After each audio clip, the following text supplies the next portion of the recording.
Bonjour, Martin Desmarais de ASAR, Agriculture hydroponique saut-récolté. Aujourd'hui, on va répondre d'une façon générale à une grande question.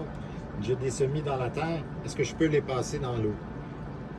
Bien sûr, petite façon bien simple. Souvent, on va arriver avec des semis qui ont été faits en terre. Ici, moi, je préfère les faire en fibre de coco parce que la fibre de coco est plus compatible avec ce qui est dans l'eau dans mes systèmes. Donc, je peux me permettre qu'il y ait plus de résidus dedans puis accepter que le système fonctionne parfaitement pareil.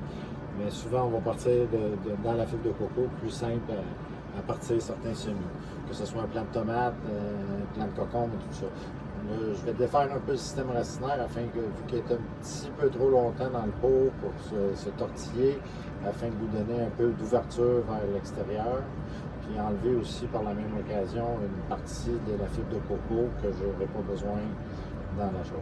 Souvent, je vais garder une petite motte comme ça qui va me donner une meilleure architecture dans mon pot de hydroton. J'enlève ce qui s'enlève facilement comme ça.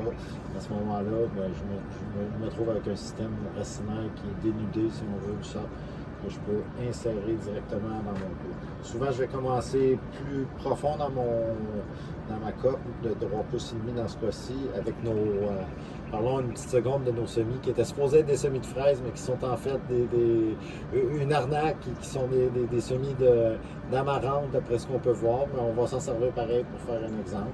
Donc, souvent, je vais commencer avec le plant, avec sa prise à la terre, son pied qui est le niveau de sol, mais je vais commencer souvent à l'insérer plus bas afin de commencer à mettre les hydrotons sur le système racinaire qui est tranquillement monter le plant afin de lui donner une prise dans les hydrotons.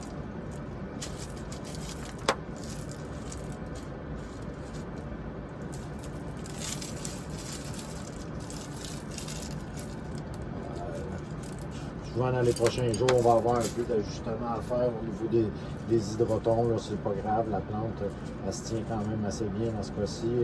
Elle est un petit peu basse ici, on va la tirer un petit peu. Ah, on fait nos ajustements. Puis c'est à peu près ça. On est prêt à aller transférer en eau. Souvent, je vais rincer un peu afin d'enlever ce qui va se dégager facilement de fibre de coco. Puis après ça, moi, je peux simplement les insérer dans l'eau dans les prochains jours. Juste les prochains 2 jours, ça faire attention, là, puis sprayer de façon régulière avec un rhizotonique ou un stimulant racine quelconque, que je ne connais pas les autres.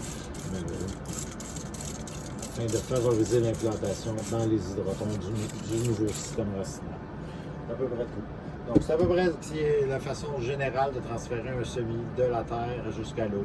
Puis dans les prochains jours, je ferai une autre photo à ce moment-là du dit semis là, pour montrer qu'est-ce qu'il y en est une fois qu'il va s'intégrer, puis qu'il va avoir un système racinaire qui va pouvoir sortir de la cope de pouce. Là, ici, on en a un petit. C'est d'autres exemples ici aussi. Dans quelques jours.